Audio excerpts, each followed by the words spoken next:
Bonjour, bonsoir, chers auditeurs. Je vous salue avec toute la lumière du cœur. Merci d'être présents. Merci pour votre ouverture, votre curiosité et cette belle disponibilité intérieure qui permet à cette émission d'exister. Votre présence crée un espace sacré où les voix du passé, les vibrations des grandes âmes et les messages intemporels peuvent se déposer avec douceur. Nous venons tout juste de traverser une période de célébration avec la fête du Québec, du Canada, des États-Unis. Et aujourd'hui, nous honorons nos cousins fondateurs avec la fête nationale de la France. C'est un moment idéal pour se rappeler que les nations ne sont pas seulement des territoires, ce sont également des mémoires, des histoires, des luttes, des rêves et surtout des âmes qui ont marqué le chemin. Dans cette émission d'Évoluons avec l'âme des célébrités, je vous accompagne, moi, Julie Leblanc, médium multidisciplinaire, pour entrer en contact avec ces présences qui ont façonné notre monde. Ensemble, nous allons écouter, ressentir et laisser vibrer ce qui dépasse le temps. Aujourd'hui, deux grandes âmes nous accompagnent. Victor Hugo, le visionnaire, le poète immense, celui qui a porté la lumière dans les ombres de l'humanité. Et Jean Moulin, le résistant silencieux, le courage incarné et l'homme qui n'a jamais plié devant la nuit. Leurs énergies se présentent à nous avec respect, force et profondeur. À travers leurs trames sonores, leurs histoires, leurs vibrations, nous allons explorer ce qu'ils ont laissé derrière eux et ce qu'ils souhaitent encore transmettre aujourd'hui. On y va pour la partie des retours. Bon, je vous avais dit que Tom Welling venait au Comedy Con le 3-4 juillet et c'est passé. Et moi, je suis toujours dans l'expérimentation de ce qui en est. Et puis, bon, j'ai appelé, j'ai passé par le Facebook. Quand j'ai parlé au monsieur là-bas, on me dit, on va t'appeler, fais-toi-en pas. J'ai envoyé un email. Puis là, c'est supposé d'être transféré au bon département, mais le bon département ne communique pas. Fait que j'ai relancé le 29. On m'a envoyé un lien à la bonne personne. Ça a pris du temps, mais ça a réussi. Et puis, le lien qu'on m'a envoyé, ça disait qu'au niveau des médias, c'était fermé. Mais j'ai pu envoyer un courriel au responsable des communications. Puis finalement, on a conclu que j'envoyais par PDF et courriel mon histoire, ma lecture de l'âme de Tom Welling. Alors, je n'ai pas été là-bas, je n'ai pas eu ma photo. Et techniquement, la dame des communications a remis au gérant de Tom Welling, qui lui, techniquement, est supposé de donner à Tom Welling le document. Bon, fait que je sais pas si ça va avoir lieu dans un autre retour, mais pour l'instant, supposément, Tom a tout ça. Puis écoutez, c'est un document de 17 pages en 12 de caractères. Parce que si je le mettais en 14, ça faisait 22 pages. Fait que tout ça pour dire que c'est complet, sa lecture d'âme, sa couleur, sa famille, ses expériences. Puis là, j'ai donné du détail, hein. Ça a été un document personnalisé. Ça n'a pas été juste comme la partie de l'émission qu'on avait faite avec les Superman. Puis, mesdames, je lui ai passé le message à la toute fin. Je dis là, c'est la femme et non la médium qui te parle. Elle refait pousser tes cheveux. Ah, je sais pas que j'aime pas les coupes militaires, mais oui, dans le cas de Tom Welling, c'est wow, plus long. Bon, OK, fait que ceci dit, c'est à suivre. Bon, et puis la semaine passée, Samuel de Champlain nous parlait du Québec dans la première partie de l'émission. Et lors de son passage dans notre émission de la fête du Québec, il nous avait aussi parlé qu'à son époque, la France était brisée. J'ai continué la conversation que nous avions eue dans les retours de la semaine passée avec son appréciation du monde de l'Amérique du Nord. Mais après, j'ai continué pour le retour de cette semaine, à savoir comment Samuel de Champlain trouvait la France d'aujourd'hui et même la France entre lui, de Samuel de Champlain, à aujourd'hui. Fait que j'ai eu une réponse que je m'empresse de vous partager. Il dit que le 17e siècle, son époque, la France était un pays puissant, mais fracturé de l'intérieur. Les guerres de religion avaient laissé des cicatrices profondes. Le peuple vivait dans la peur, la fatigue et l'incertitude. J'ai quitté une France qui cherchait encore son unité, son identité, sa paix. Je voyais un pays riche en esprit, mais pauvre en harmonie. Le 18e siècle, le siècle des idées, en observant depuis l'autre rive, j'ai vu la France s'embraser d'un feu nouveau, celui de la pensée, de la philosophie, de la liberté. Les lumières ont révélé l'âme française. Mais ce réveil a aussi amené la révolution, la douleur, la chute, la reconstruction. Je voyais un pays qui se débattait pour devenir lui-même. Le 19e siècle, le siècle des géants, oui, Victor Hugo, que vous recevrez aujourd'hui, en est un pilier. La France a traversé des révolutions, des empires, des républiques. Elle cherchait encore sa forme, sa voie, son équilibre. Je voyais un pays qui avançait, mais toujours en oscillation entre l'ombre et la lumière. Le 20e siècle, le siècle des épreuves, bon, les guerres mondiales ont brisé l'Europe et la France avec elle. Mais j'ai vu aussi la résistance, la force morale, l'esprit indomptable. Jean Moulin, que vous accueillez aujourd'hui, en est l'incarnation. La France a souffert, mais elle s'est relevée. Elle a appris la solidarité, la mémoire et la dignité. Le 21e siècle, le siècle du miroir, aujourd'hui, la France traverse encore ces tensions, ces divisions, des questionnements, mais ce n'est plus la fracture du passé, c'est une métamorphose. Elle se regarde, elle se débat, elle se transforme, elle cherche à concilier ses racines et son avenir et les traditions, ainsi que ses nouvelles voies. Je vois un pays qui n'est pas brisé, mais en transition, un pays qui se redéfinit. Je vois une France qui porte encore une grande mission, celle d'être un pont entre les cultures, un phare entre les idées, un espace où l'esprit peut débattre, créer et rêver. Je vois un pays qui doit retrouver son souffle intérieur, son unité vibratoire, sa capacité à écouter plutôt qu'à se déchirer.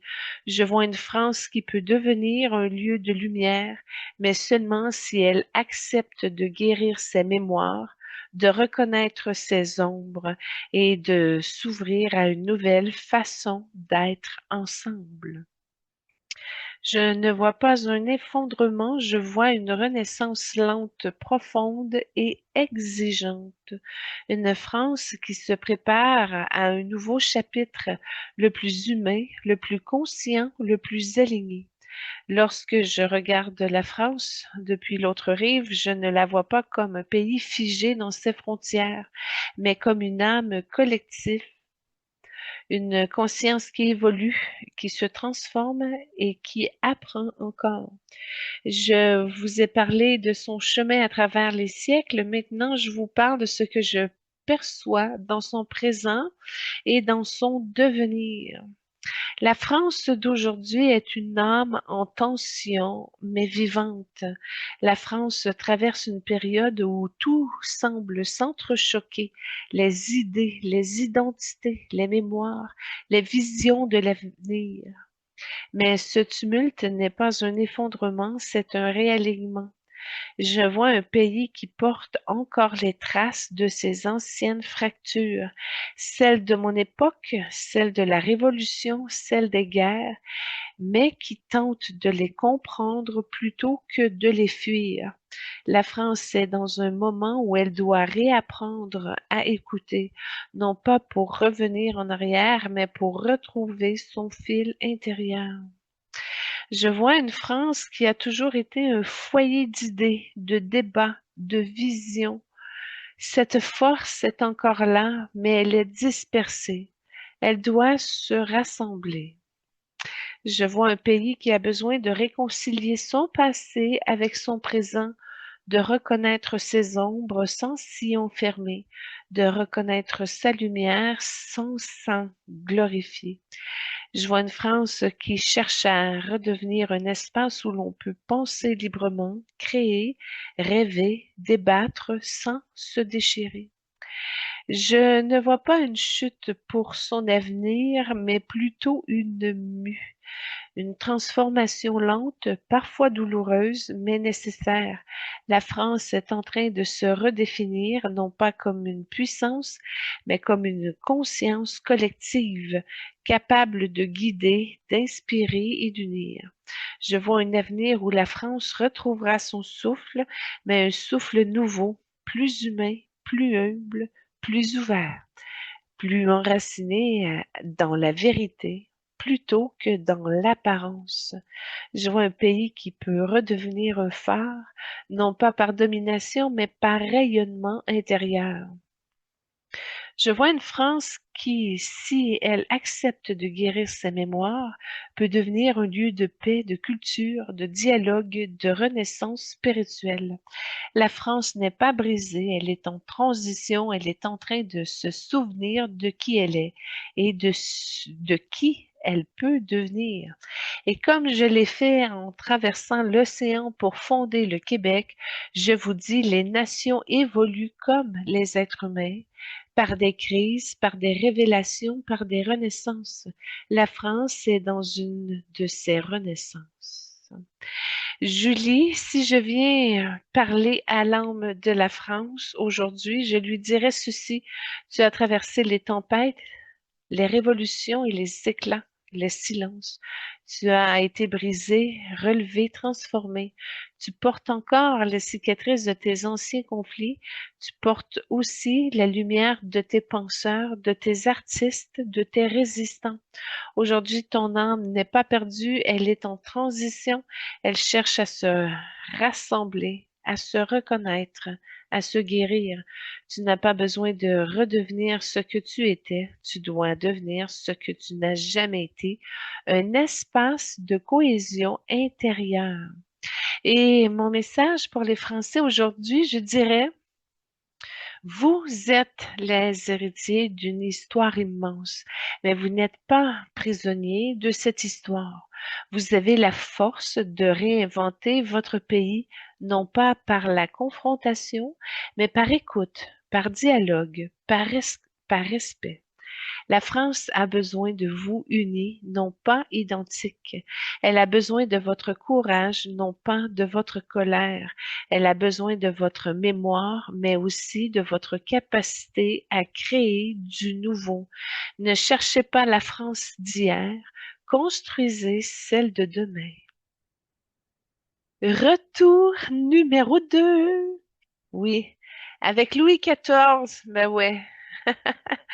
La France à travers les siècles, selon lui, celle d'un roi qui a porté la France dans sa splendeur, dans sa centralisation, dans son rayonnement, mais aussi dans ses ombres. Euh, Vous me demandez ce que je perçois de la France depuis mon incarnation et je vous réponds en traversant les siècles comme des salles d'un palais dont les murs ont gardé la mémoire. Le XVIIe siècle, mon règne et mon époque, je laisse derrière moi une France forte, brillante, mais rigide, un pays qui rayonnait par les arts, la culture, la langue, mais qui portait aussi le poids de ses inégalités et de ses tensions. Je voyais une France qui se tenait droite, mais parfois trop droite, au point de se briser dans ses propres exigences. Le 18e siècle a été un siècle qui a renversé mon héritage. Depuis l'autre rive, j'ai vu la France se soulever. Les idées ont pris feu. Les peuples ont demandé justice et la monarchie que j'avais consolidée s'est effondrée. Je n'ai pas vu cela comme une trahison, mais comme une nécessité. La France devait se libérer de ses anciennes structures pour trouver une nouvelle respiration. Le 19e siècle, celui de la Renaissance et des chutes. Je vois la France osciller, empire, république, révolution, restauration, un pays qui cherche sa forme, qui expérimente, qui se débat avec son identité. Victor Hugo, que vous recevez aujourd'hui, est l'un des phares de ce siècle. Il a porté la voix du peuple, la voix de la justice, la voix de la lumière que la France cherchait encore. Le 20e siècle, le siècle des épreuves profondes. Les guerres ont ravagé l'Europe et la France a été blessée dans son corps et dans son âme.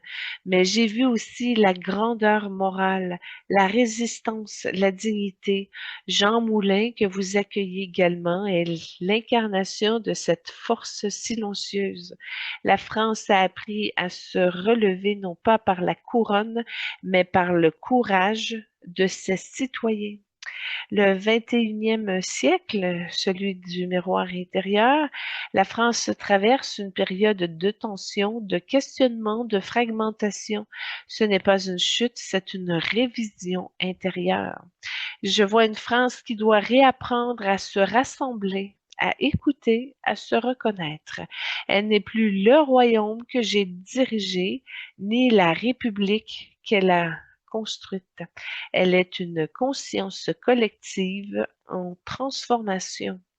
Je vois une France qui porte encore une mission, celle d'être un lieu de culture, de pensée, de débat, de création. Un pays qui peut redevenir un phare, non par puissance, mais par rayonnement intérieur. Je vois une France qui doit guérir ses mémoires, ses blessures, ses divisions. Une France qui peut retrouver son unité, non pas par autorité, mais par cohésion. Une France qui peut redevenir un espace où l'on rêve, où l'on crée, où l'on élève l'esprit. Je ne vois pas une France brisée, je vois une France en renaissance lente, profonde, exigeante, une France qui se prépare à un nouveau chapitre, plus humain, plus conscient, plus aligné. La France n'est plus celle que j'ai connue, elle n'est plus celle que j'ai dirigée.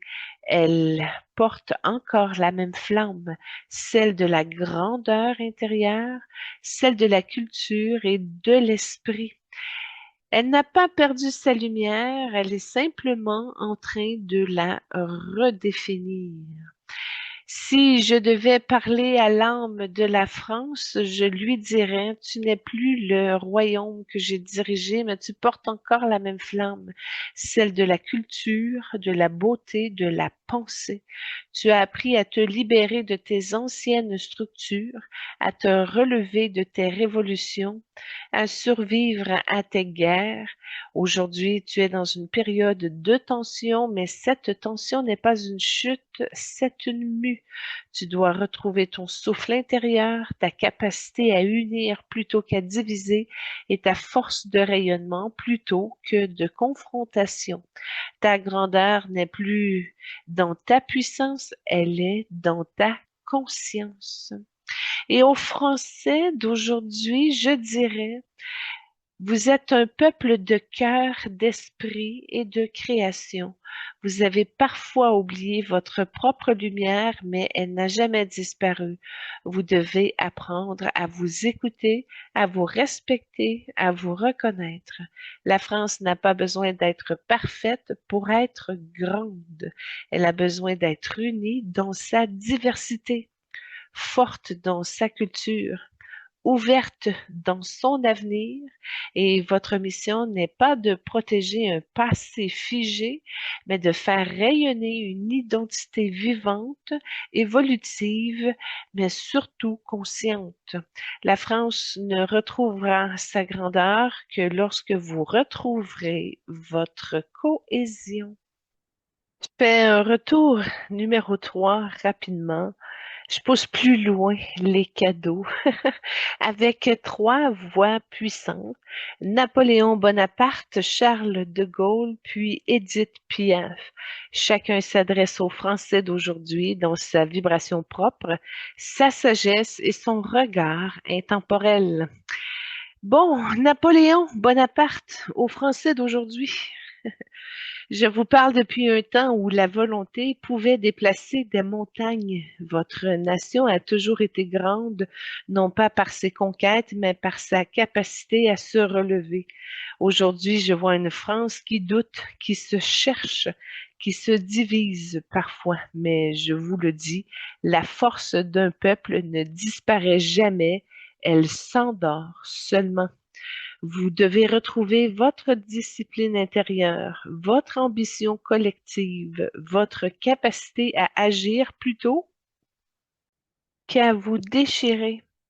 La France n'a pas besoin d'un empire, elle a besoin d'un peuple qui se tient debout, fier, uni dans son esprit. Ne laissez pas vos querelles vous affaiblir. Rappelez-vous que votre destin se construit par courage, par effort et par vision. Message de Charles de Gaulle aux Français d'aujourd'hui. Je vous parle avec la même voix qui vous a appelé à vous relever dans les heures les plus sombres. Votre pays traverse des tensions, des incertitudes, des remises en question, mais la France a toujours été plus grande que ces crises. Je vous le dis, la France n'est forte que lorsqu'elle est fidèle à elle-même, fidèle à sa liberté, à sa dignité, à son esprit de résistance. Vous devez retrouver le sens du collectif, du respect, du dialogue. La France n'a jamais avancé par peur, mais par la hauteur. Ne laissez pas les divisions vous définir, ne laissez pas le bruit étouffer votre grandeur. La France a besoin de citoyens qui croient encore en elle. Et concernant le message d'Édith Piaf aux Français d'aujourd'hui, elle dit: «Je vous parle avec le cœur parce que c'est tout ce que j'ai toujours eu. La France, c'est une chanson, une émotion, une lumière qui tremble mais ne s'éteint jamais. Je vous vois parfois fatigué, fâché, parfois perdu. Je vous le dis, vous avez encore la force d'aimer et c'est ça qui sauve tout. La France a besoin de chaleur, de solidarité, de tendresse. Elle a besoin que vous vous regardiez avec humanité, que vous vous parliez avec douceur, que vous vous souteniez. Vous êtes un peuple qui sait pleurer, rire, chanter, se relever. Ne perdez pas cette âme-là. La France ne retrouvera sa lumière que si vous lui redonnez votre cœur. Aimez-la, aimez-vous, et elle brillera encore. Alors voilà ce qui conclut la partie des retours et on poursuit avec la première trame sonore de l'émission. Les liens sont dans les descriptifs de l'émission. Il y a une petite boîte là avec le chronomètre aussi. Donc, la première trame, c'est la pièce Mélancolia, une enveloppe parfaite pour l'âme tourmentée et visionnaire de Victor Hugo. Ces notes sombres et profondes évoquent l'immense sensibilité de cet écrivain qui a traversé les révolutions, les deuils et les exils, emportant toujours une flamme intérieure indomptable. Cette trame sonore devient le souffle de son esprit, un mélange de grandeur, de douleur et de lucidité, comme si chaque vibration révélait les paysages intérieurs d'un homme qui a vu plus loin que son époque. Elle accompagne son âme avec une intensité presque prophétique, fidèle à l'énergie de celui qui écrivait pour éclairer l'humanité. Et je vous présente sa vie matière grâce aux recherches de Lynn Gagné. Alors, c'est la naissance d'un géant, hein. Il est né en 1802 au cœur d'un monde en tumulte. Son enfance est un champ de forces contraires, un père général d'empire, rationnel et militaire, une mère royaliste, mystique, protectrice. Entre deux, un enfant hypersensible qui observe, absorbe, engrange. Déjà, il écrit, déjà, il rêve, déjà, il se sent appelé. Et il dira plus tard, je veux être un Chateaubriand ou rien. C'est un poète prodige avec une ascension fulgurante. À 20 ans, il publie Odes et ballades. Un jeune homme devient une étoile montante du romantisme. Il parle de Dieu, de l'histoire, du monde moderne. Il casse les règles, il dérange, il fascine. Puis viennent les orientales, les feuilles d'automne, les voix intérieures, les rayons et les ombres. Hugo devient la voix d'une génération, celle qui veut sentir, vibrer et s'émouvoir. Et c'est un dramaturge révolutionnaire avec Errani et la bataille. En 1830, la pièce déclenche une guerre culturelle. Les classiques hurlent, les romantiques applaudissent. Le théâtre devient un champ de bataille. Hugo impose le mélange du sublime et du grotesque, la liberté de ton, la puissance de l'émotion. Il devient le chef de file du romantisme. Et puis, ben, le romancier monumental, Notre-Dame, Misérable, 93. Victor Hugo ne se contente pas de la poésie et du théâtre, il veut tout embrasser, tout dire, tout comprendre. En 1831, dis-je, Notre-Dame de Paris, un roman historique, mais surtout un cri d'amour pour Paris, l'architecture, la liberté. Les Misérables, en 1862, c'est un séisme littéraire, un livre qui veut détruire la fatalité humaine. Jean Valjean devient un symbole universel de rédemption. Cosette, Gavroche, Fantine deviennent des archétypes de la souffrance humaine. Et puis, 93, en 1874, c'est un roman de la Révolution française, de la conscience politique et du destin collectif.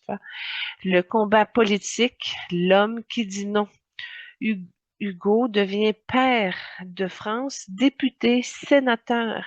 Il défend la liberté de presse, l'instruction gratuite et laïque, le suffrage universel, la justice sociale, le droit des femmes, la paix entre les nations. Et surtout, il lutte contre la peine de mort. Il écrit le dernier jour d'un condamné, prononce des discours historiques, défend son propre fils, proteste contre les exécutions en France, en Angleterre et aux États-Unis. Pour lui, la peine de mort est le signe éternel de la barbarie. Et bon, en 1851, il y a eu un coup d'État de Napoléon III. Hugo refuse de se taire. Il part en exil pour 19 ans. Et il est au Hauteville House, dans le Jersey. Il écrit ses œuvres les plus puissantes, les châtiments, les contemplations, la légende des siècles. Il devient poète mystique, prophète politique, voyant spirituel, artiste graphique, décorateur visionnaire et photographe de l'âme humaine. Donc, Hugo croit en Dieu, mais pas en l'Église. Il croit en l'âme, en la réincarnation, en la compassion cosmique. Il participe aux séances de spiritisme, des dialogues avec des entités, des poètes et même des morts. Et tout ça, il écrit, tout est plein d'âme. Bon, ça a été un homme amoureux, évidemment. Adèle, Juliette, Léonie. Sa vie sentimentale est un roman. Adèle Fouché, son épouse, son ancrage. Juliette Drouette, son amour absolu, sa gardienne, sa compagne d'exil. Et Léonie Donnet, une passion scandaleuse. Juliette lui écrit 20 000 lettres. Il lui dédie ses œuvres, il la protège, il la remercie. Elle m'a sauvé la vie. Bon, pour Juliette Drouet, ben, c'est l'homme brisé, Léopoldine. La mort de sa fille Léopoldine en 1843 est un cataclysme. Hugo ne s'en remettra jamais. Il écrit demain dès l'aube. Il transforme son deuil en lumière. Léopoldine Hugo. Bon, il y a L'Homme universel, l'adaptation, musique, cinéma, BD. Son œuvre inspire Verdi, Donizetti, Disney avec le bossu de Notre-Dame, Boublil et Snorberg pour Les Misérables et la comédie musicale, Plamondon et Cochiante pour Notre-Dame de Paris, Marvel Comics de Joker, de DC Comics, Brassens, Linz Berlioz, Roland Petit, Gérard Houry pour La Folie des grandeurs. Donc, c'est vraiment plusieurs adaptations de Hugo qui ont percé le temps. Et puis, L'Homme Mémoire, c'est vraiment, il a beaucoup de musées, de statues, de rues, d'écoles. Il est partout. 2555 rues portent son nom. Des musées lui sont consacrés à Paris, à Guernesey, à Bizancon, à Videnne, puis à Villecoyer. Il a eu aussi des timbres, des pièces, des billets, un astéroïde, un cratère sur Mercure. Et c'est l'homme océan aussi pour la vision, le message, l'héritage. Victor Hugo n'est pas seulement un écrivain, il est un voyant, un prophète, un humaniste, un combattant, un architecte de l'avenir. Il imagine les États-Unis d'Europe, une monnaie unique, la paix par le suffrage universel, l'éducation pour tous, la fin de la misère, la fin de la peine de mort. Et il écrit, un jour viendra, et ce jour, il le voit, il le sent, il le prophétise. Donc, Victor Hugo, c'est un océan, un horizon, un siècle, un monde. Il a aimé les pauvres, les enfants, les femmes, les opprimés, les peuples, les âmes, les vivants, les morts, les montagnes, les tempêtes, les cathédrales, les mots. Il a voulu que l'humanité devienne ce qu'elle peut être, libre, instruite, fraternelle, consciente et lumineuse. Et il nous laisse une mission: détruire la misère, abolir la peine de mort, élever l'âme humaine, faire de la justice une réalité, faire de la fraternité un monde. Ah ah. Alors, je vous présente la chanson La Coccinelle, inspirée du poème tendre et lumineux de Victor Hugo, qui porte une vibration douce et presque infantile, comme un souffle d'innocence au milieu de l'immensité de son œuvre. Dans l'interprétation de Roger Serge, la mélodie devient un écrin délicat. Elle fait danser la petite coccinelle sur des cordes et des mots, révélant la part la plus pure et émerveillée de l'âme du poète. Cette trame sonore ouvre une fenêtre à la sensibilité de Hugo sur sa capacité à voir le sacré dans l'infime, à transformer un simple insecte en messager d'amour et de destin. Elle accompagne l'émission avec une douceur qui apaise, élève et rappelle que même les géants portent en eux une lumière fragile. Victor Hugo n'a pas seulement écrit l'expression homme-océan, il l'a incarné. Son âme est immense, ancienne, multiple, vibrante, inépuisable, en expansion constante. C'est une âme qui ne se limite pas à une incarnation, elle déborde, elle traverse, elle englobe. Hugo est une âme qui ne supporte aucune frontière, ni celle de la langue, ni celle de la politique, ni celle de la religion, ni celle de la mort. Il est une âme qui veut tout comprendre, tout ressentir, tout embrasser, tout transformer. Et sa couleur d'âme, ben, c'est dans le bleu nuit doré, évidemment. On en a beaucoup de cette couleur-là depuis 1 an. Mais c'est Victor Hugo, bleu nuit, profondeur, mysticisme, intuition, vision, monde invisible, capacité à percevoir les âmes, capacité à dialoguer avec l'au-delà. Il y avait des tables parlantes. Puis le doré, c'est pour la grandeur, la noblesse intérieure, la mission collective, la conscience universelle, le leadership spirituel et l'énergie prophétique. Alors le bleu nuit doré est la couleur des âmes visionnaires, prophètes, poètes médiums, bâtisseurs de monde et de conscience qui viennent pour élever l'humanité. Victor Hugo appartient à une famille d'âmes très rares, les visionnaires du Verbe. Ce sont des âmes qui utilisent la parole comme outil de transformation, qui incarnent la vibration du langage, qui voient le futur avant les autres, qui portent des messages pour les peuples. Ils sont souvent incompris dans leur époque. Ils ont une mission collective plutôt que personnelle. Certains prophètes poétiques, quelques mystiques littéraires. Et puis, au niveau de ces incarnations antérieures, ben, j'ai vu parce que son livre de vie, il y a beaucoup de mysticisme, de compassion, de vision, de prophétie, d'expansion, de quête, de mort, de renaissance, de profondeur, de rayonnement, de grandeur et de leadership. Fait que ça a été compliqué un peu à trouver quelle vie que je vous présentais. Et c'est celle d'un prêtre poète dans l'Égypte ancienne. Il passait son énergie sexuelle par des belles phrases puissantes, vibratoires, très conscientes, canalisait son énergie sexuelle par l'écriture. Puis en tout cas, fait que il était un scribe mythique transformé qui était chargé de transcrire des visions, les mythes et les messages des dieux. Il canalisait en écriture automatique. Mais il y avait une obsession pour les symboles, pour son rapport au sacré, puis son goût pour les visions.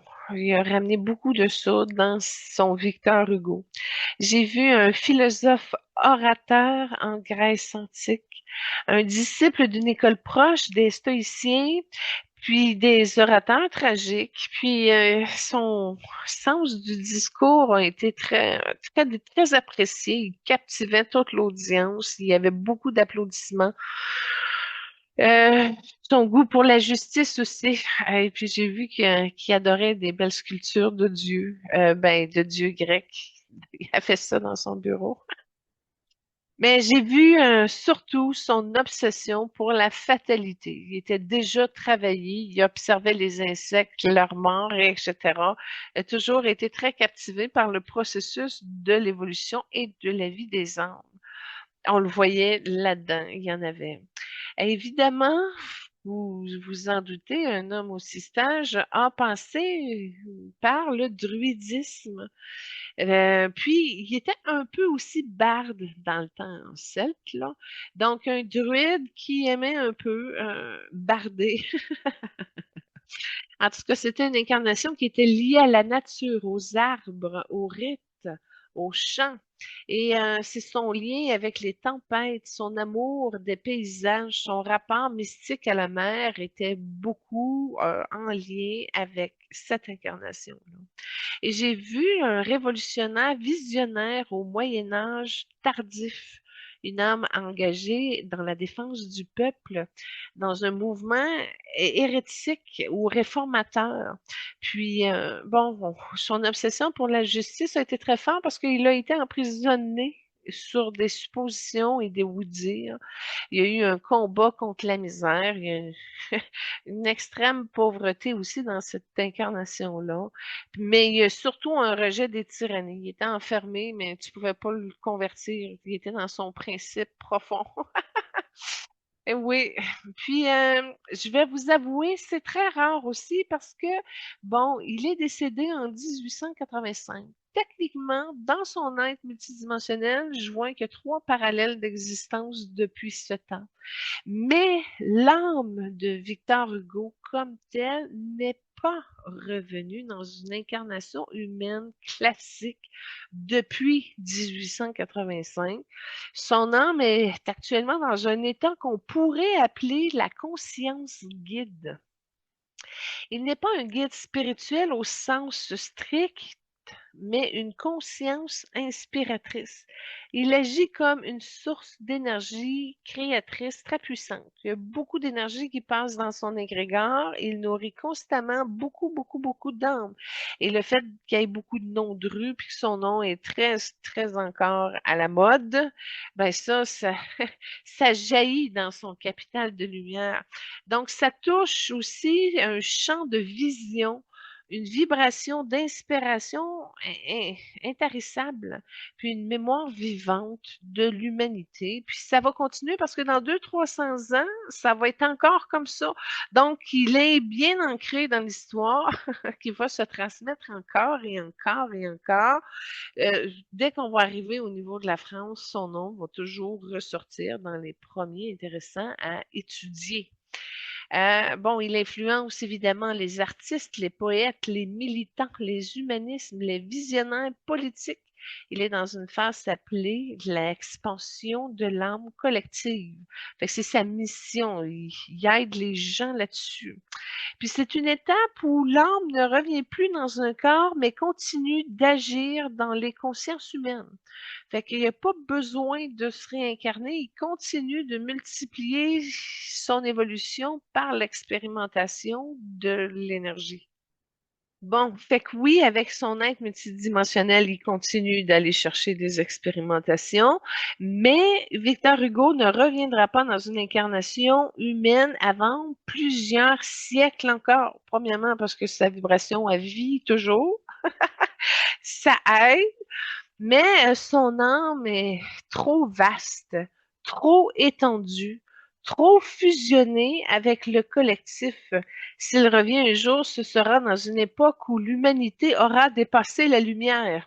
Ça, c'est comme une condition formelle dans son plan de vie.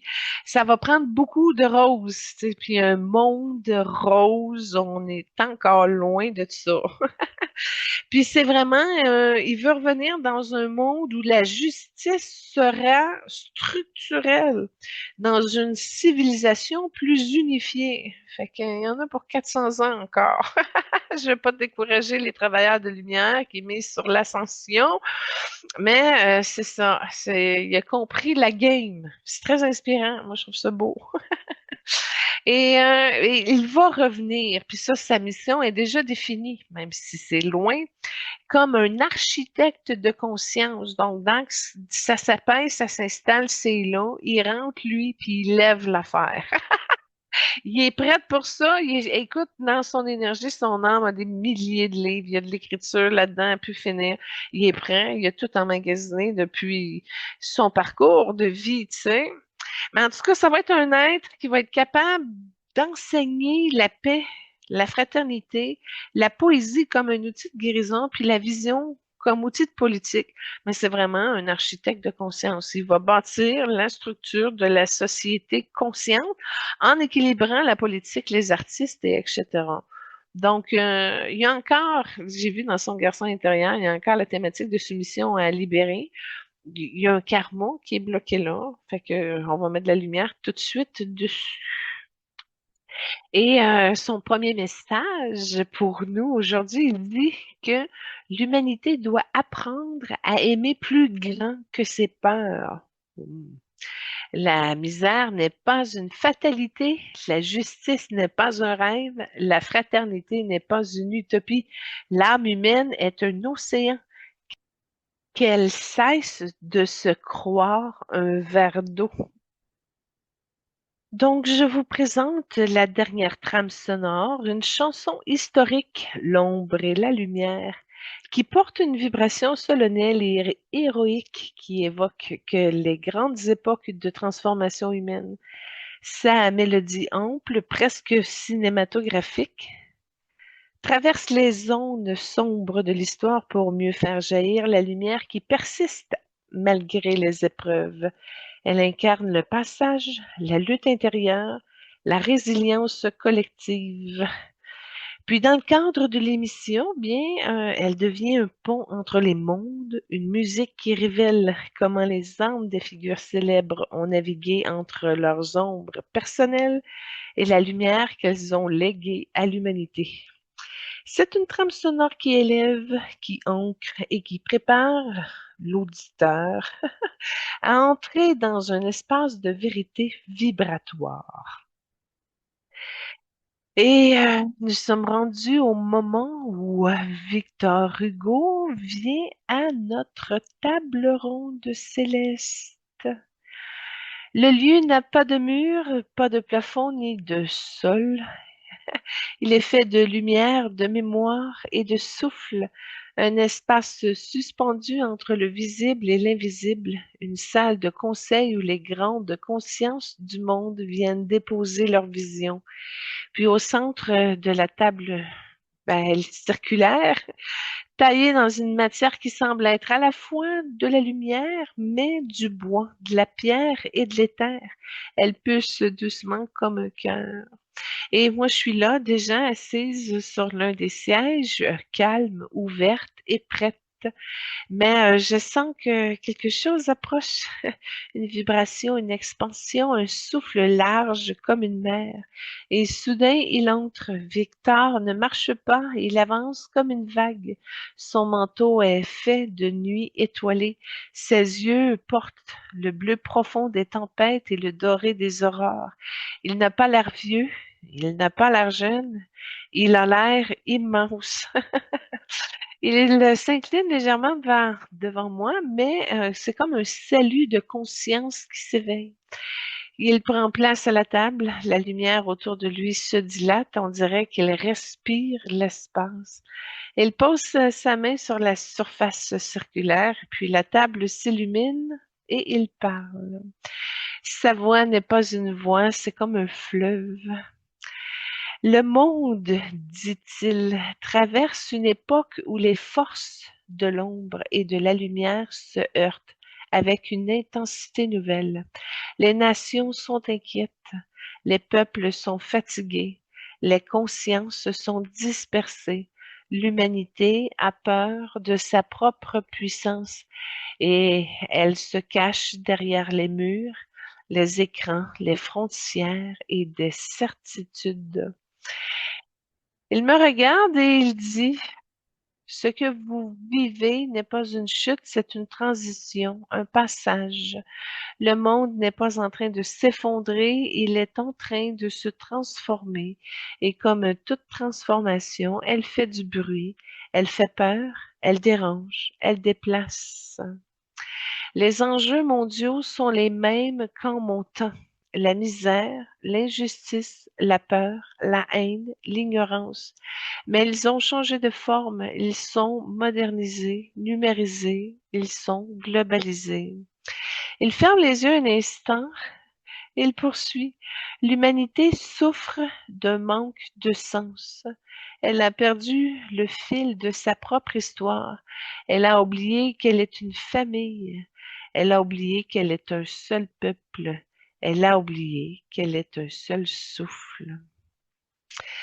Victor propose comme solution personnelle que chacun doit revenir un être pensant, aimant et un être voyant. Vous devez retrouver votre capacité à ressentir, à réfléchir, à rêver.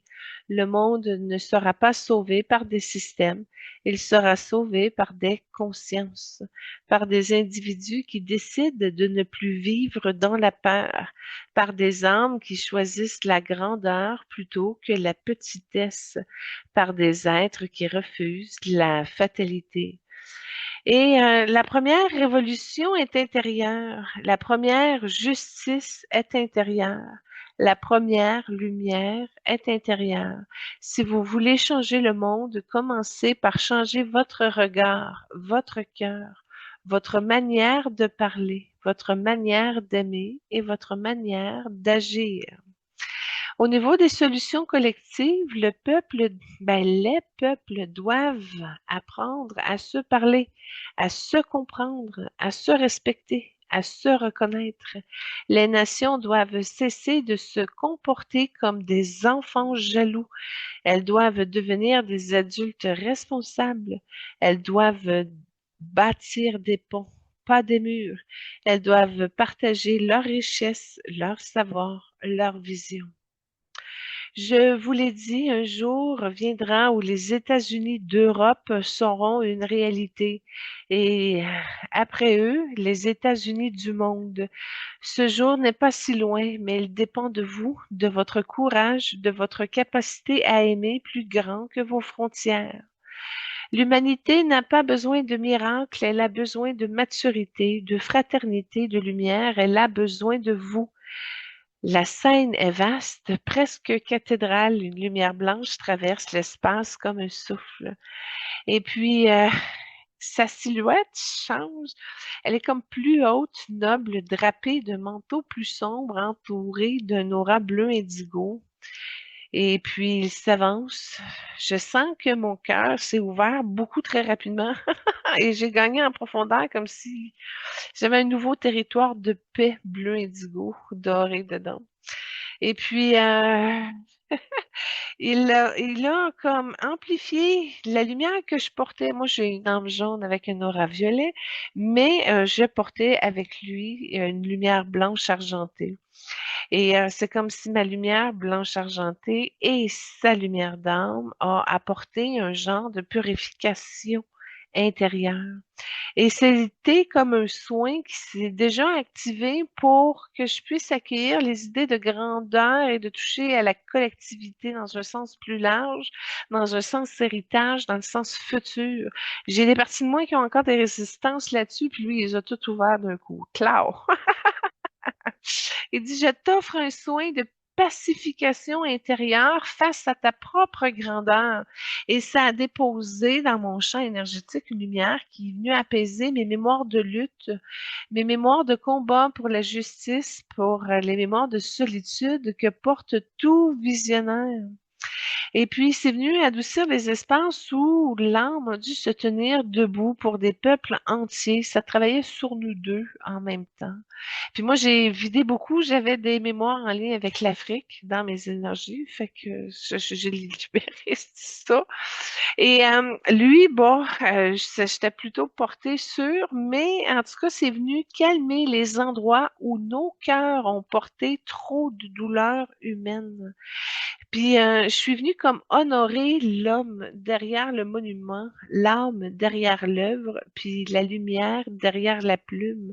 J'ai offert un espace où il n'avait plus à se défendre ou à défendre le monde. Ça a été dans un... Il y a beaucoup de lutte dans les énergies de Victor Hugo pour l'espoir de la réussite, de la justice, de l'équilibre, c'est comme tout le monde est égal, parfait, beau, vibrant d'amour. Tu sais, il y a vraiment une conception particulière. Mais en tout cas, ça a été un cadeau ou un soin où ça a été un espace où il a pu respirer comme plus librement et où l'âme peut se reposer encore parce qu'il va vite, puis il travaille beaucoup, puis il étudie beaucoup encore sur ses plans cosmiques et multidimensionnels. Il est encore en quête.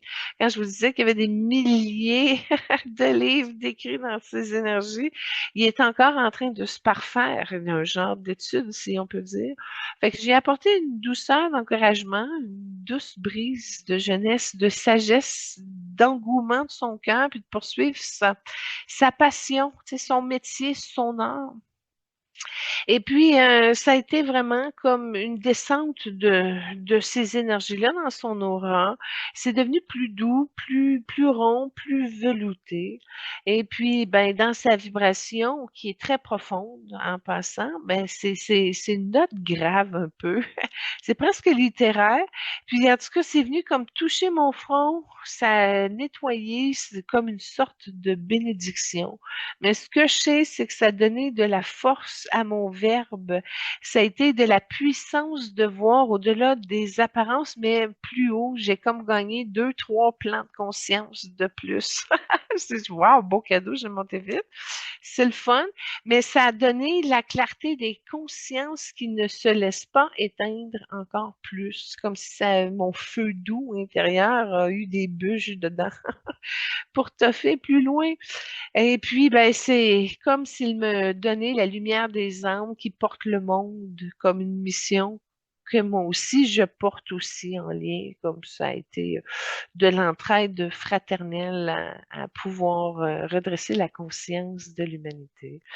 En tout cas, c'est une vibration de justice, de dignité et de liberté intérieure. Ça m'a travaillé le plexus, le hara, en dessous des pieds droits surtout, puis dans la terre aussi. Ça a transformé ma digestion. J'ai quelque chose qui est sorti de l'estomac.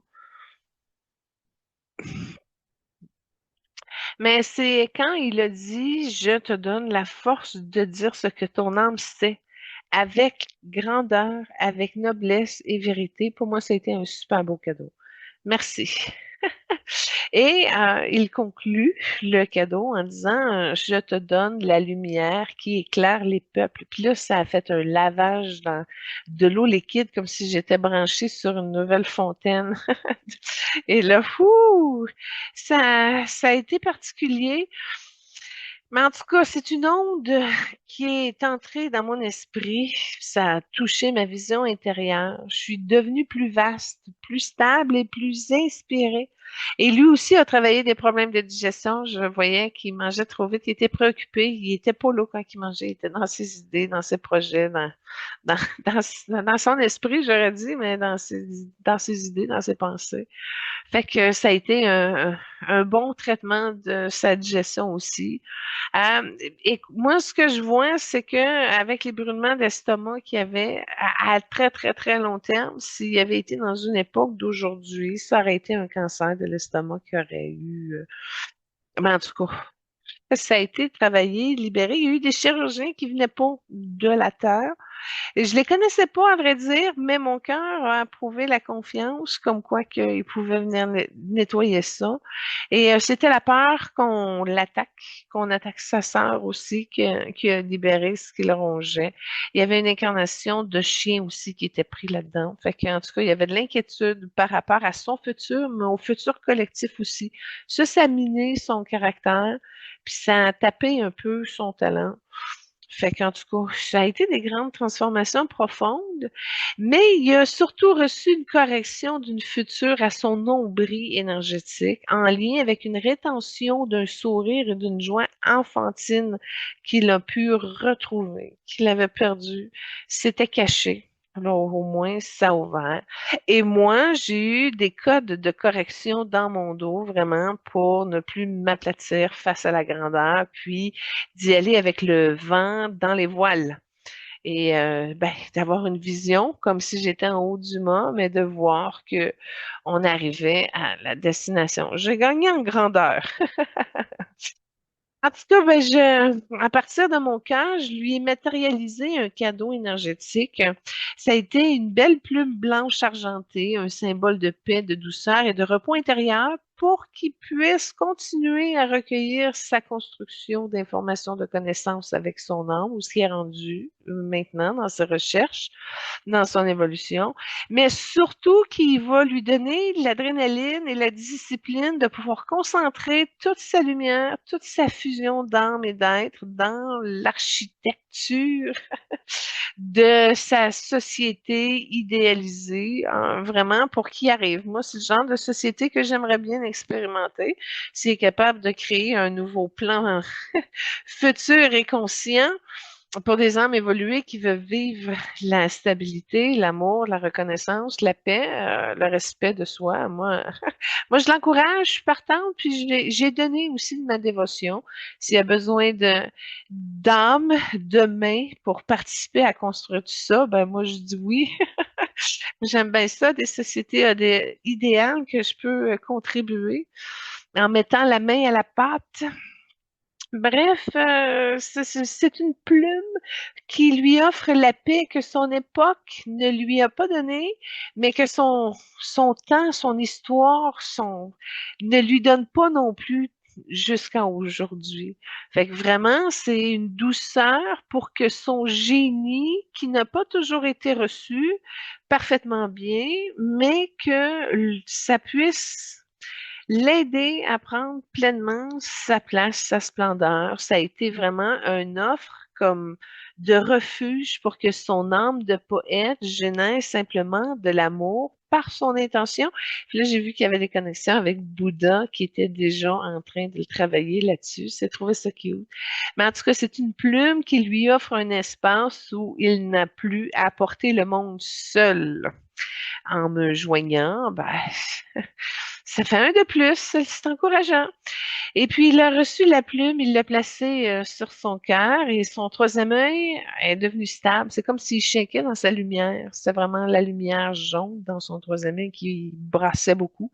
Et là, la plume, elle a stabilisé, rentré en paix. Puis là, c'est comme, il a gagné en profondeur de présence, de mieux s'habiter. Je trouvais que c'était un très beau cadeau. Puis là, sa vision est devenue plus claire. Puis là, ça l'a calmé. Ouh! Fait que, il a souri comme un homme heureux, soulagé de cette interférence qu'il avait à ce chakra. Il m'a fait un cadeau aussi, et puis évidemment, par les lois des résonances, si je vous parle puis ça vibre en vous, accueillez-le, acceptez-le. C'est des cadeaux qu'on se donne, mais si ça vous parle puis vous en voulez, dites à votre âme de l'absorber, de l'intégrer. Et puis, lui, bon, ça a été un livre bleu indigo avec des belles reliures dorées. C'est une vibration de la vision, une fréquence de grandeur. Il me l'a donné avec empressement, vitesse, puis j'ai vu que c'est une personne très généreuse, tu sais, très spontanée, genre, ah, moi aussi, je veux te donner quelque chose. L'énergie est arrivée tellement vite, je me suis dit, wow, mon Dieu, qui est empressé de me donner le cadeau. J'ai trouvé ça très cute, sa générosité. Il y avait une pureté dedans. Une innocence, en tout cas, je sais pas le bon mot, mais... Et il dit, je t'offre la vision des consciences libres. Je t'offre la noblesse des âmes qui se tient debout. Je t'offre la puissance de créer des mondes. Je t'offre la lumière des poètes, des résistants, des bâtisseurs de demain. Porte-la. Elle élèvera ton œuvre. Puis le livre s'est dissous dans mes mains, dans mon cœur. Puis c'est vraiment devenu une vibration intégrée dans mon aura. Puis en tout cas, je sais pas, je me sentais comme bénie ou entourée ou enveloppée de cette nouvelle chance, présence, guide qui va porter l'œuvre, mais avec plus d'amour dans la vibration du bleu doré. Puis, c'est drôle, hein, parce que je vous ai déjà dit dans une émission antérieure que mon homme avait déjà commencé à préparer ma prochaine incarnation. Et ma prochaine incarnation, je m'en vais faire l'expérimentation du bleu indigo doré. Fait que j'ai comme l'impression qu'il va être un guide qui va m'accompagner jusque-là, me préparer à bien rentrer dans cette fréquence-là.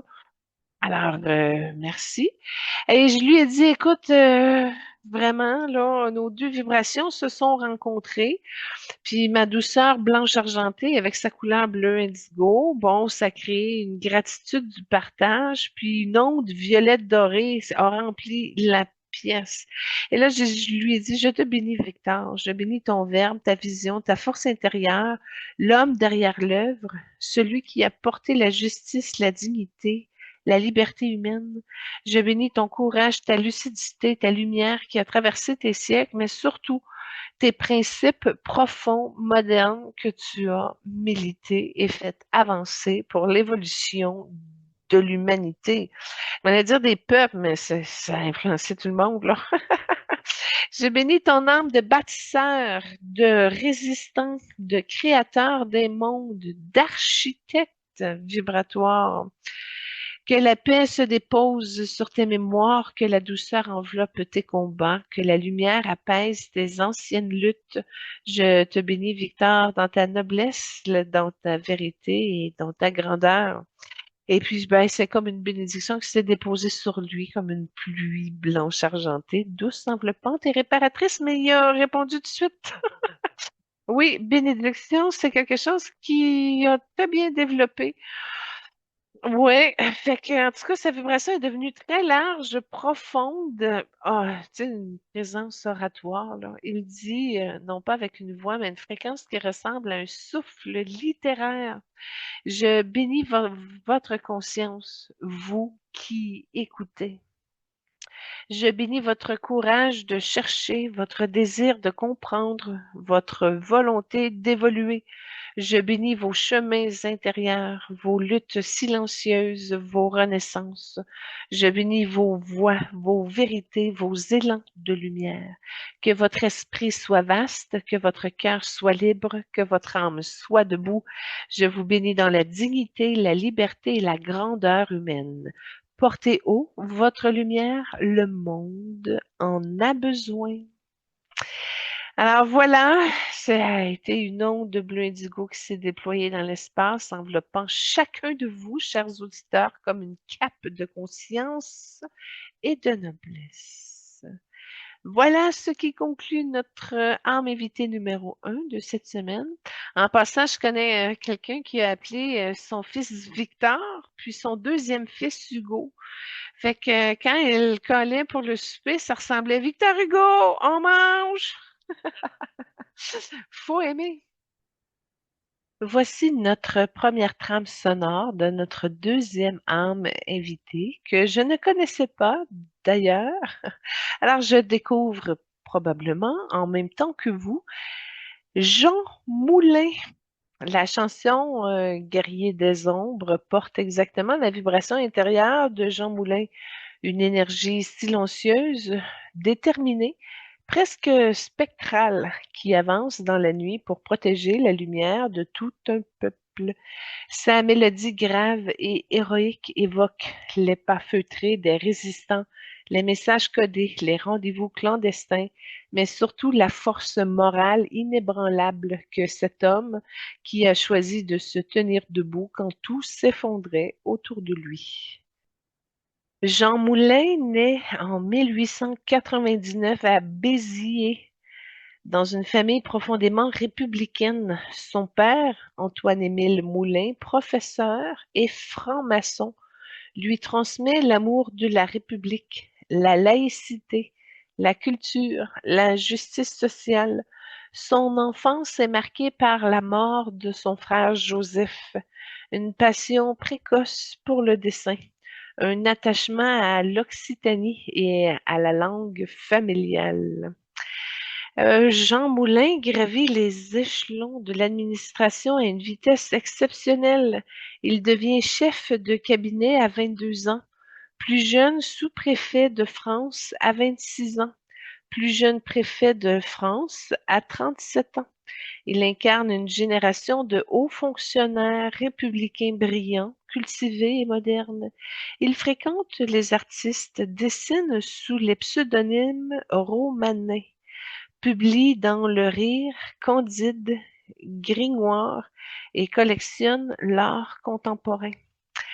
Et en 1940, la Wehrmacht exige qu'il signe un document accusant faussement des tirailleurs sénégalais de massacre.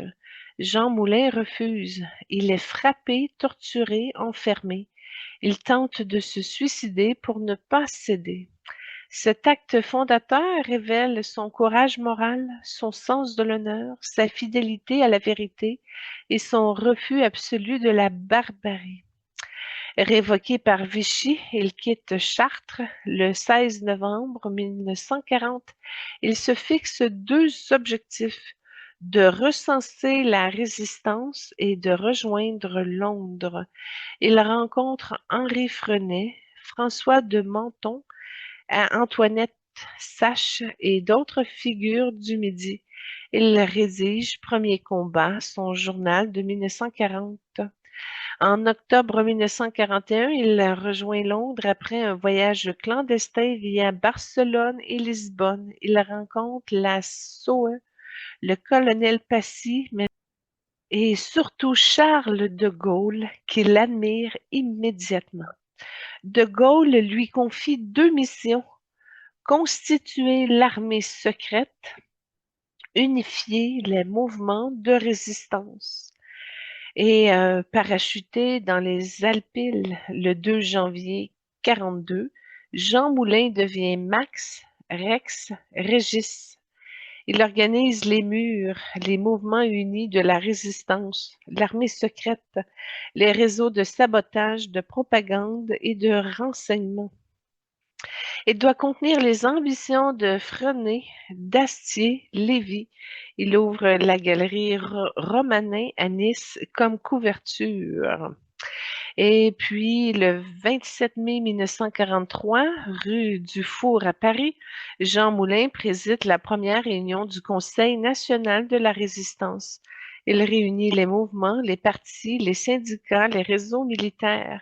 Le CNR reconnaît de Gaulle comme chef légitime. C'est l'acte fondateur de la France libre intérieure. Le 21 juin 1943, Jean Moulin est arrêté à Caluire. Les circonstances restent controversées. Et puis, il est torturé par Klaus Barbie à Lyon, puis transféré à Paris. Il ne parle pas un mot. Il meurt officiellement le 8 juillet 1943 dans un train vers Berlin. Ses cendres présumées sont transférées au Panthéon en 1964. Le discours d'André Malraux entre ici, Jean Moulin, fait de lui le symbole de la résistance, le visage de la France libre et l'archétype du héros républicain.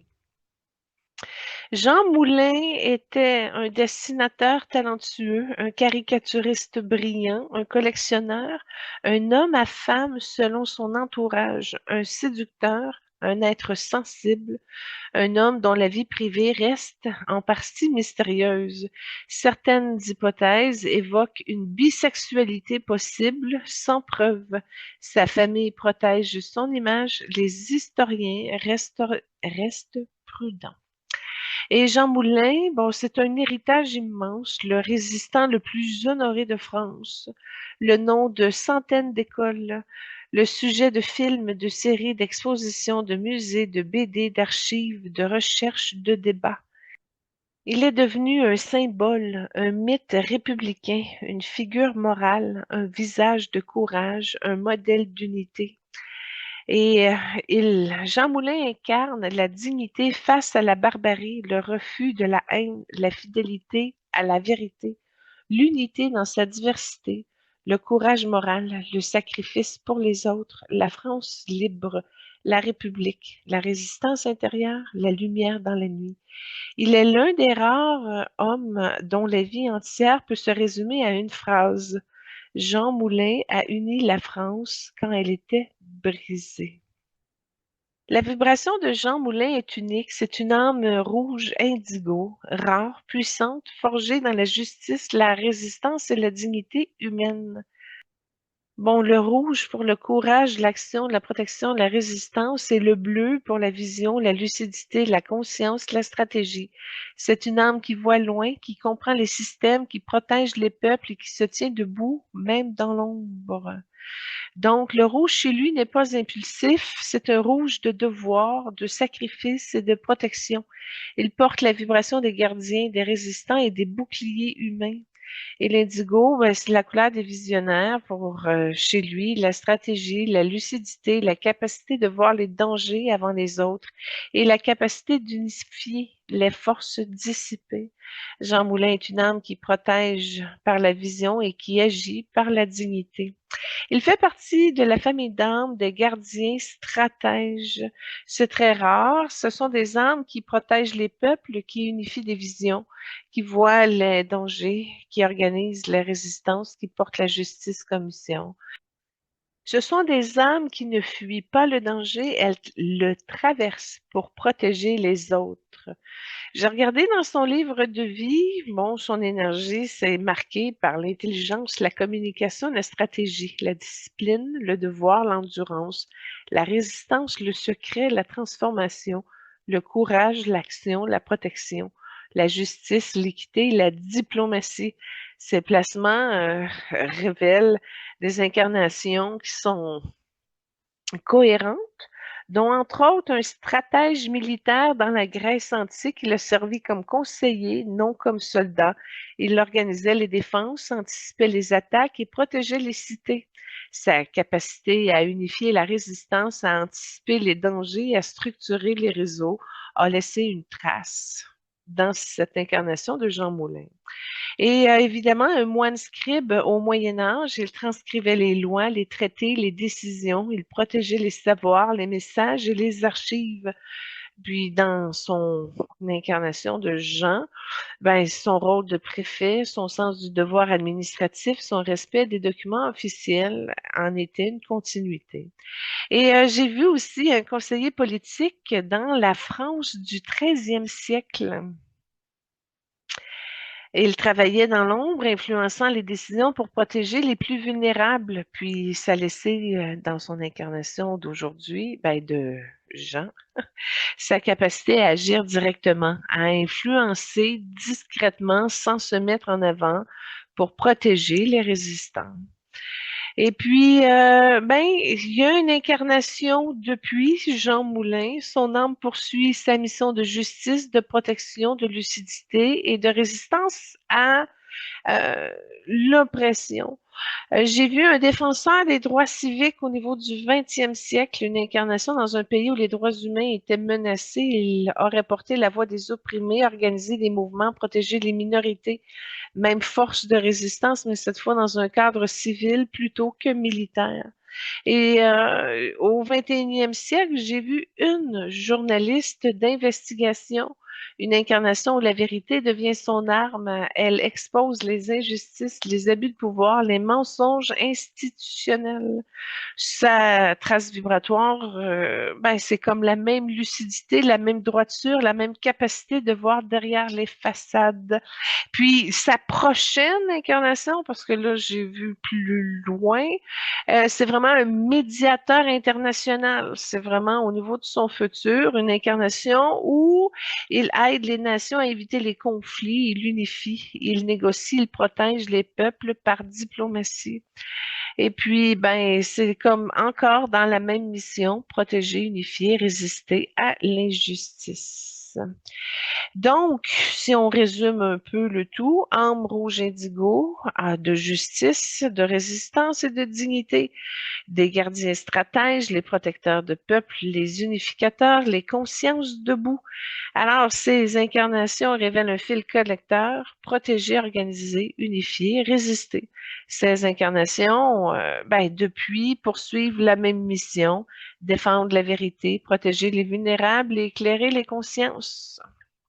La prochaine chanson, celui qui n'a pas plié, résonne comme un souffle de courage venu d'une époque où chaque geste pouvait coûter la vie. Sa mélodie grave et déterminée évoque ces femmes et ces hommes qui ont refusé de céder, même lorsque l'ombre semblait tout engloutir.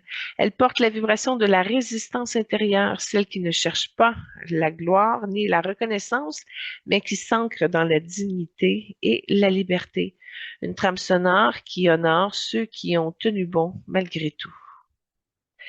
Et il fait son entrée à la table ronde céleste qui s'ouvre comme une respiration, un espace circulaire vaste et silencieux où la lumière semble flotter dans les airs. Au centre, une table ronde en pierre claire comme un autel de conscience. Rien n'est dans le vide, mais c'est un vide qui est habité, vibrant, prêt à accueillir une âme forgée dans le courage et la dignité. Je suis là, Julie, je suis dans mon rôle de facilitatrice vibratoire. L'air change, la vibration se lève. Son énergie a une posture droite, presque militaire, mais elle est habitée d'une douceur profonde. Il s'avance, il s'assoit et il pose ses mains comme un silence avant une prière. Il me regarde dans le calme, lucide, sans colère, une force tranquille, une lumière intérieure qui ne tremble pas. Puis sa voix n'est pas une voix, c'est une fréquence. Je viens pour parler de ce qui menace encore les peuples. Je viens pour parler de ce qui fragilise les consciences. Je viens pour parler de ce qui doit être protégé, pour parler de la dignité humaine. Puis la pièce se resserre autour de lui, puis sa lumière pulse comme un cœur. Au niveau des enjeux mondiaux, il soulève la perte du courage moral. Il pose ses mains sur la table et le premier enjeu du monde, c'est la perte du courage moral. Les peuples savent ce qui est juste, ils savent ce qui est vrai, ils savent ce qui est nécessaire, mais ils n'osent plus. Ils ont peur de déplaire, de déranger, ils ont peur de se lever, de dire non. Le courage moral est devenu rare. Et sans courage moral, les injustices prospèrent. Le courage moral n'est pas bruyant, il est silencieux, discret, intérieur. Il est la force de dire je ne participerai pas à cette injustice, je ne fermerai pas les yeux, je ne me trahis pas dans ma conscience.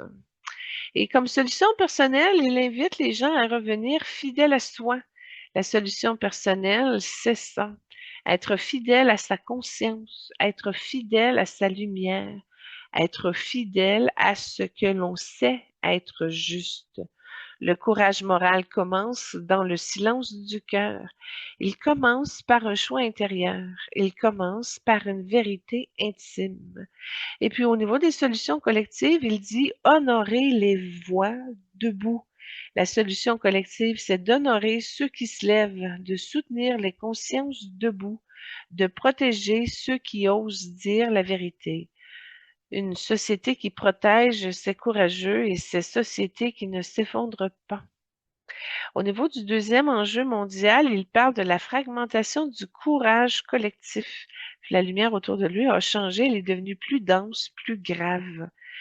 La fragmentation du courage collectif amène les peuples qui sont divisés par des idéologies, par des peurs, par des intérêts et des illusions. Ils ne savent plus rassembler, ils ne savent plus s'unir, ils ne savent plus faire front commun. Et un peuple divisé est un peuple vulnérable. La résistance n'a pas gagné parce qu'elle était forte, elle a gagné parce qu'elle était unie. L'unité est la force des peuples, la division est leur faiblesse. Et au niveau des solutions personnelles, il propose d'apprendre à écouter. Écouter les autres, écouter les peurs, écouter les vérités et écouter les blessures. Écouter est le premier pont entre les consciences. Au niveau des solutions collectives, il parle de recréer des alliances. La solution collective, des alliances entre des peuples, des alliances entre les classes, des alliances entre les générations, des alliances entre les visions. L'unité n'est pas l'uniformité. L'unité est la capacité de marcher ensemble malgré les différences. Au niveau du troisième enjeu mondial qu'il soulève, c'est la banalisation de l'injustice. Les peuples s'habituent, ils s'habituent à la souffrance, à la corruption, à la violence, à l'inégalité, à l'inhumain, et ce qui devient banal devient acceptable. Il pose un doigt sur la table et il dit, l'injustice prospère quand les consciences s'endorment. L'injustice prospère quand les peuples se résignent. Et l'injustice prospère quand les humains cessent de s'indigner. Au niveau des solutions personnelles, il propose de refuser l'indifférence, refuser de détourner le regard, de se résigner, refuser de normaliser l'injustice. L'indignation est une lumière, elle réveille les consciences. Et il parle comme solution collective de protéger les plus vulnérables. Une société se mesure à la manière dont elle traite ceux qui n'ont plus de voix. Protéger les faibles, les oubliés, les invisibles, c'est protéger l'humanité elle-même. Et il conclut comme quoi que la mission des consciences debout est l'objectif. Le monde ne changera pas par les puissants, le monde changera par les consciences debout, pas par les humains qui se trahissent encore, mais par les humains qui refusent de trahir leur lumière, par les peuples qui refusent de se diviser, par les âmes qui refusent de se résigner. La dignité n'est pas un mot, la dignité est une mission personnelle, une mission collective, une mission humaine. La table ronde flotte, l'énergie change comme un parfum de dignité. La silhouette de Jean ne disparaît pas complètement, elle reste là entre deux, prêt à l'échange sacré. Je lui ai offert une aile, une vibration qui a monté, qui a densifié, qui est devenue plus large, plus consciente pour lui permettre justement de dire OK à son cœur, comme s'il s'autorisait à être lui-même. C'est pas qu'il n'était pas arrivé à ça, mais il y avait une permission que je lui porte à son attention d'un espace qui peut ouvrir qu'il n'avait pas habité. Et puis, ben, c'est une énergie qui est devenue très intense et solaire. Ça nettoyait son troisième œil, ça débouchait tout son côté respiratoire droit, ses sinus, une partie de ses poumons. Ça a été vraiment un soin pour lui apporter une libération profonde, pour dénouer les mémoires de lutte qui sont accrochées à son archétype depuis très longtemps. Et puis, c'est venu dissoudre les charges de responsabilité, de sacrifice, des charges de protection qui ont façonné son âme. Parce que c'est une personne en service et dévouée qui est tout le temps sur le piton. Là, c'est comme si ça a été une occasion qu'il puisse comme se calmer, se déposer et aérer, comme si on lui offrait des vacances sur le bord de la mer. Et puis, c'est une lumière qui est venue éclairer les ondes qu'il a dû tenir debout pendant des années, des millénaires, mais pour des millions d'âmes. C'est venu adoucir ces cicatrices vibratoires qui ont été laissées par la torture, la résistance et le silence imposé. C'est venu ouvrir un espace où son âme ait pu se déposer, respirer, se reposer. Puis une lumière qui ne demande rien, mais qui guérit, qui libère, qui est heureuse, puis qui a aussi nettoyé sa sexualité refoulée. C'était pris, ça passait dans le verre. Et puis, c'est vraiment un retour à l'essence de sa douceur originelle. Puis cette énergie est descendue dans son champ énergétique, ses épaules, son cœur, sa gorge, ça a libéré. Puis il y a eu une réconciliation et un contact avec sa mère. Puis ça guérit son ado intérieur en son cœur. Fait que ça a procédé très, très rapidement avec Saint-Germain puis le rayon vert, entre autres. Mais ça a bougé aussi dans mes énergies. C'est comme si mon énergie était devenue plus haute, plus noble et plus lumineuse. Puis ça a fait comme un effet de cape autour de moi, mais ça touchait mon plexus, mon cœur, puis mon front. J'ai reçu, dans le fond, comme s'il me donnait sa force intérieure, pas celle de la résistance, mais c'était la force de la dignité. Puis moi, je l'ai profond, puis je suis une militante en plus. Et je le teste sur ma mère beaucoup. La force de résister droite dans ma lumière, la force de dire ce que mon âme sait, même quand tout le monde tremble. Il m'a donné sa lucidité, sa vision, sa capacité de voir derrière les façades. Ça a nettoyé mon troisième œil. Ça m'a donné ma noblesse, mais comme une noblesse profonde du militant. Celle qui ne se courbe pas, celle qui ne se vend pas, puis qui ne se trahit pas. Je l'avais très fort, hein, mais c'est venu durcir encore plus mon principe, mais en y donnant du vent un petit peu plus. Bref, il m'a donné la lumière des consciences debout que je portais depuis longtemps. Mais tu sais, ça nourrit, puis ça motive, ça reset, ça redonne du gaz pour le prochain, pour le prochain parcours. En tout cas, c'est une lumière. Elle me dit, porte-la. Elle élèvera ton œuvre, elle protégera ton chemin, elle guidera tes transmissions.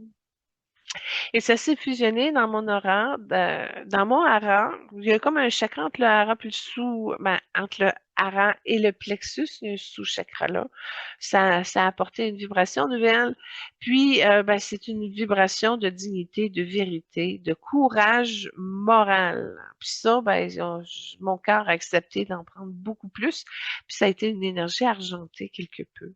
Et bon, par mon cœur, ben, il y a un cadeau qui s'est matérialisé pour lui amener une paix profonde, puis un espace de repos intérieur. C'est vraiment ce que j'ai identifié en mon âme pour vraiment qu'il puisse comme s'ouvrir et être.